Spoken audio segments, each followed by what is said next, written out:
My stepfather taught me everything he knew about the business. From a young age, I soaked up every bit of knowledge he shared, always eager to prove myself. When he retired, I was certain that he would name me the CEO of his company. After all, I had dedicated years to learning the ins and outs of the business. But when the time came, he didn't choose me. Instead, he made my brother, who spends most of his time partying and traveling with his friends, the CEO. My brother knows nothing about running a business, and this decision left me completely blindsided. To make matters worse, my family has turned their backs on me. All because I dared to follow my dream of becoming a CEO. They now see me as the black sheep, accusing me of sabotaging my stepfather's company. My grandparents, on my father's side, even went as far as removing me from their will. The only way they'll consider welcoming me back into the family is if I stop trying to take clients away from my stepbrother. But things weren't always this way. Just a year ago, I believed that I would inherit my stepfather's talent management company. I had worked so hard my entire life, hoping to make him proud and continue his legacy. However, it seems that in the end, blood truly is thicker than water. I'm a 30-year-old man who has been working for my stepfather since I was 18. My father passed away when I was very young, and later, my mother remarried a widower who had a son just 3 years younger than me. We became a blended family, and despite the changes, I never lost contact with my father's side of the family. The way my stepbrother Scott and I were raised, no one would have guessed we weren't blood relatives. My stepdad treated us both like his own sons, though we were very different in our interests and personalities.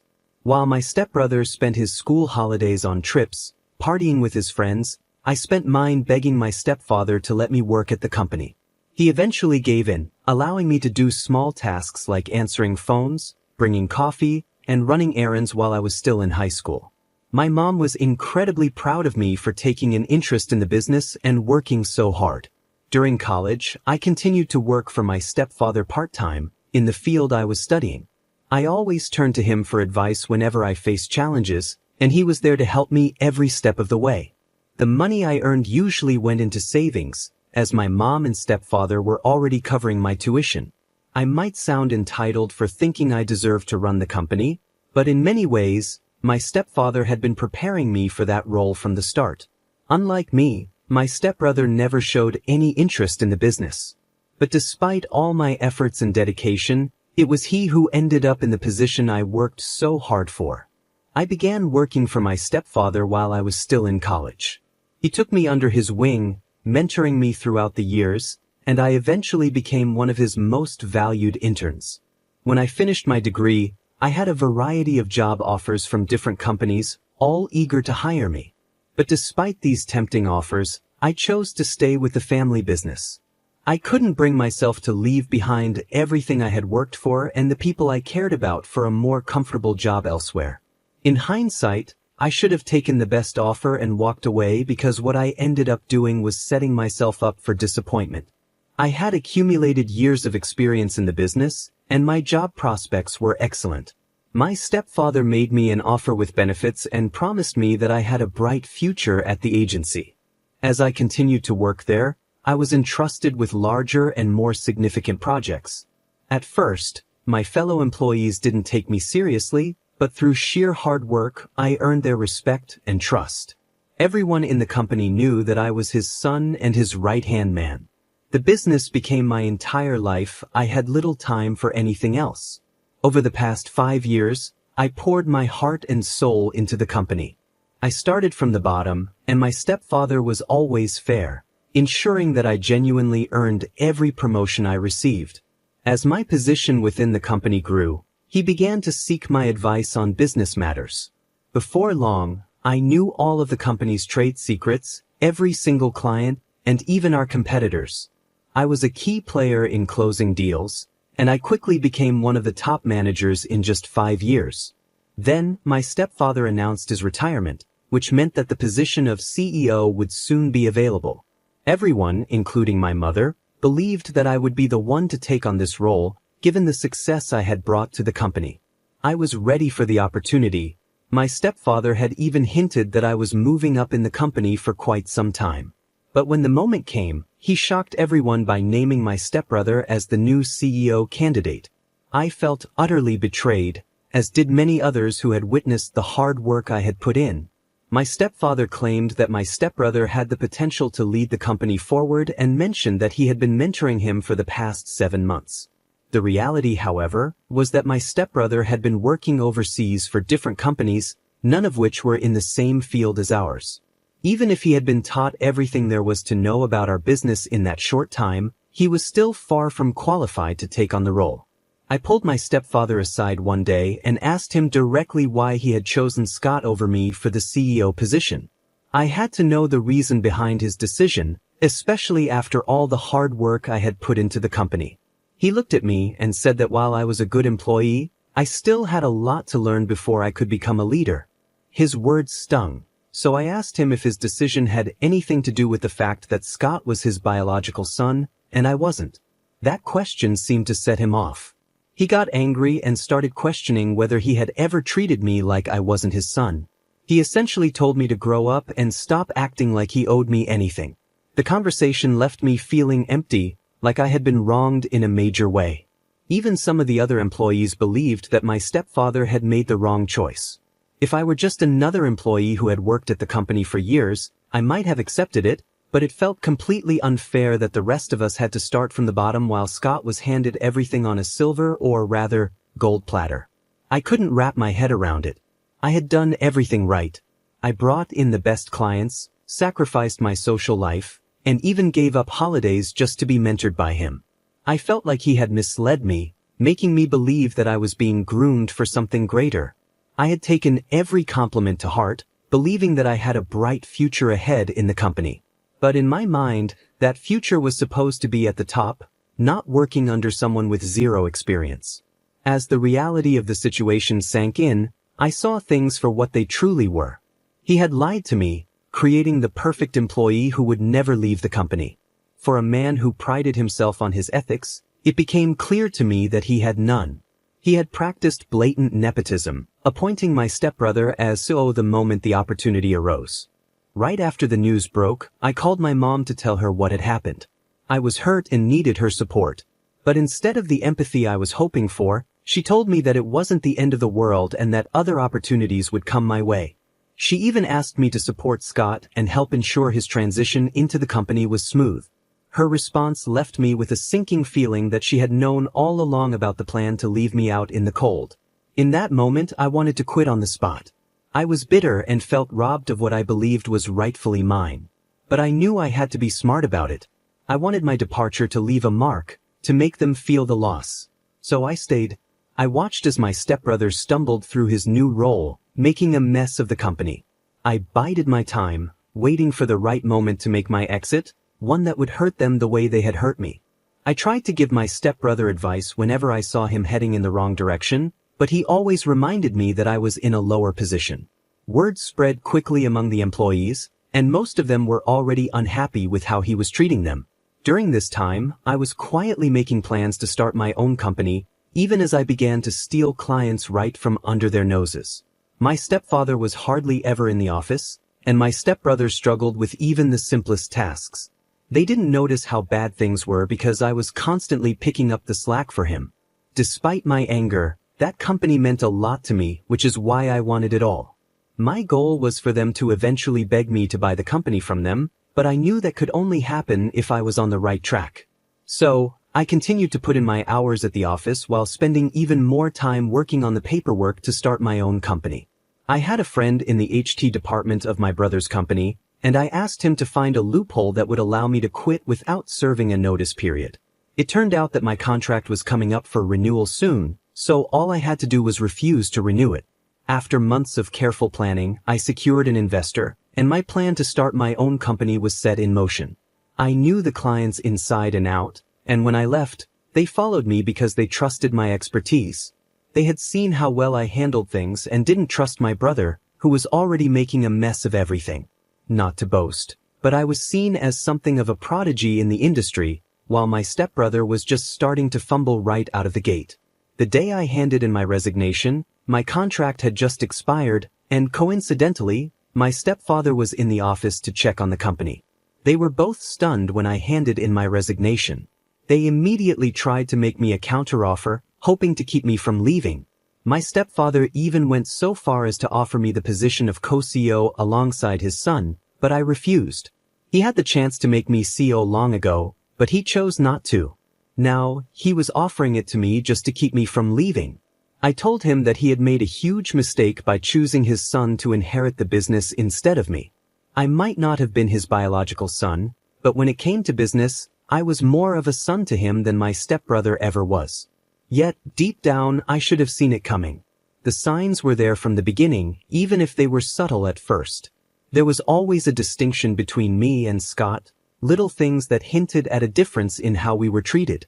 While I worked tirelessly, often putting in 98-hour weeks, my stepbrother was given an allowance and bounced from one job to another, only to fail and eventually be handed the CEO position.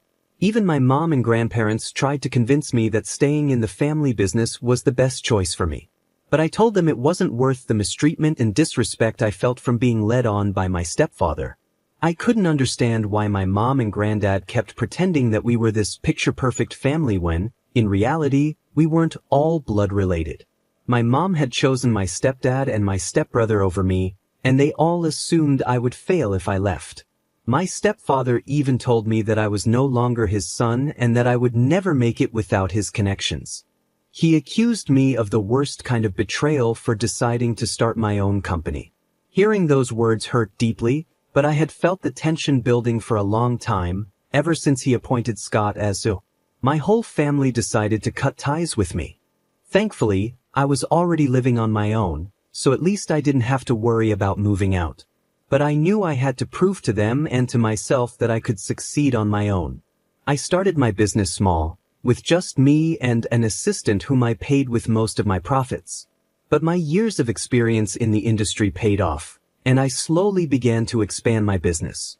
There were moments when I thought I might fail, times when I felt completely overwhelmed. I had no one to turn to for support or advice. Everyone I knew was connected to my stepfather. Scott even offered to take me back into the company multiple times, but I knew he just wanted me to help save the sinking ship. There was no way I could return after my stepfather had disowned me. Gradually, I gained more clients, and some of their clients left Scott's company to sign contracts with me. One day, I was struggling to pay the electricity bill at my office, and the next, I was receiving contract offers from all directions. My hard work was finally starting to pay off, and I knew I was on the right path. After all those years of hard work and preparation, I was finally doing what I had trained for, becoming a true leader.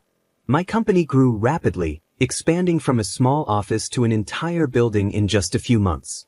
The business media took notice, covering my incredible growth, and I was even named one of the top entrepreneurs of the year. As my company continued to expand, I hired more employees, and some of my former colleagues returned, seeking jobs with me. Meanwhile, it became clear that my stepbrother was running our family's company into the ground. Employees were going unpaid, yet he was overworking them while carelessly spending company funds. He struggled to grasp even the basics of running the business. His clients were neglected, and he employed poor business strategies that only made things worse. I wasn't sure if my stepfather was trying to help him, but if he was, it wasn't making any difference. I was living on my own by this time, having cut off communication with my family.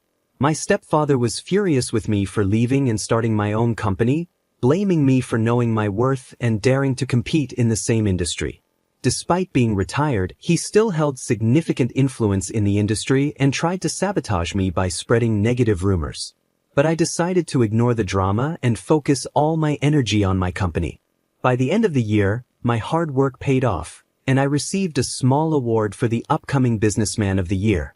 My company was now generating millions in revenue, all thanks to the risks I had taken. It was a proud moment, knowing that I had built something successful on my own terms. Recently, my grandparents from my father's side reached out to me. They live out of town and weren't fully aware of the situation. It seemed that my stepfather had given them his version of events, likely skewed to make himself feel better.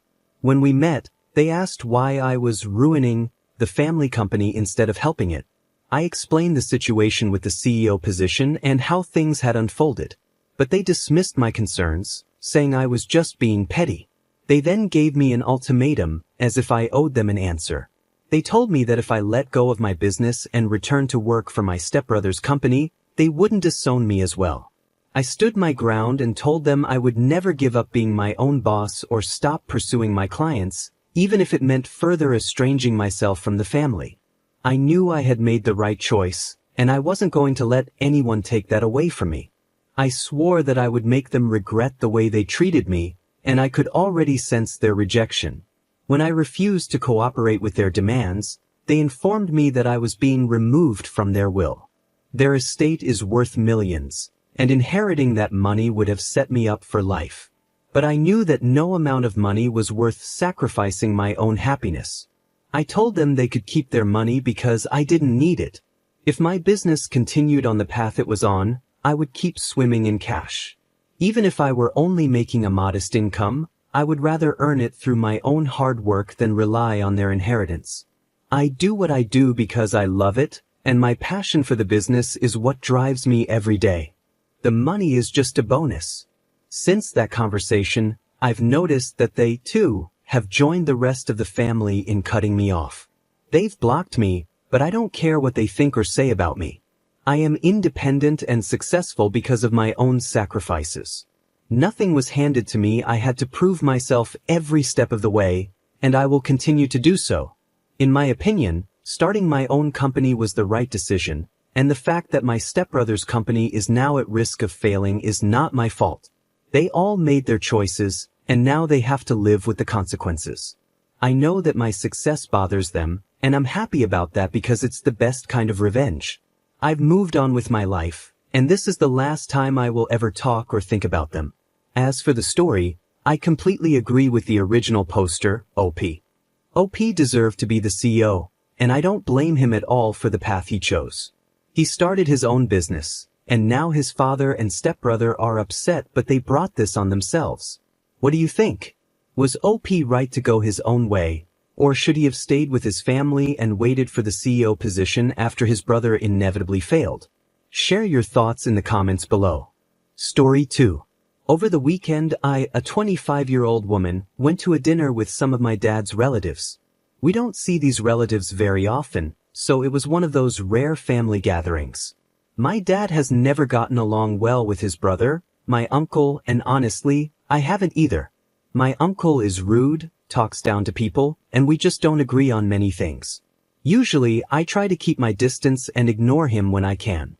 But at this dinner, my uncle decided to ask me about the car I drove up in and about my new job. I started working about a year ago after graduating from college, and I've been working hard to build my career. I'm a software engineer, and I'm proud of the work I do. It's a field that requires a lot of skill and dedication, and I've put in the time and effort to be successful. With the money I've earned, I recently bought my dream car, something I've always wanted. So, when my uncle, in his usual condescending tone, asked me, "Hey, how much are they paying you anyway?" I knew he wasn't asking out of genuine curiosity. It was more like he was setting me up to make me feel bad. I didn't want to play along with whatever game he was trying to start, so instead of giving a vague answer like, "Oh, enough," I decided to be straightforward. I told him exactly how much I make. Apparently, that wasn't the answer he was expecting. He started going off on a rant about how number 25-year-old should be making that kind of money and how stupid my company must be for paying me that much. I was shocked by how upset he got, but I didn't back down. I told him that I deserve every penny I make because I work hard, and not just anyone can do what I do. This response seemed to really set him off. After dinner, I received a text from my cousin saying that I had been really rude at dinner and that I had insulted my uncle's intelligence. My dad, who doesn't like his brother anyway, took my side and supported me. He knows how hard I've worked, and he understood why I stood up for myself. However, my sister agreed with my cousin. She told me that I shouldn't have mentioned how much money I make or talk to our uncle that way because it's considered impolite. Now, I'm left wondering if I was in the wrong. I didn't think I did anything wrong by simply answering a question and defending myself when I was insulted. But the reaction from my cousin and sister has made me second-guess my actions. Am I the one at fault here? Honestly, I don't think I'm the bad guy in this situation. There was one comment I read online that really stuck with me, not the a-hole. He asked a question, you answered. He insulted you, and you defended yourself. Don't dish it out if you can't take it. That's exactly how I feel. My uncle started this whole thing by asking about my salary in a way that wasn't respectful.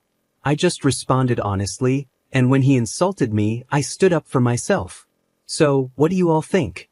Did I go too far by telling my uncle how much I make and defending myself when he got upset? Or was I right to stand my ground? Let me know in the comments below. I read every single comment and appreciate all your opinions. That's all the stories I have for you today. If you're new to the channel, make sure to smash that subscribe button. Revenge Online will see you tomorrow with more stories. And remember, it's cool to be kind. See you guys in the next video.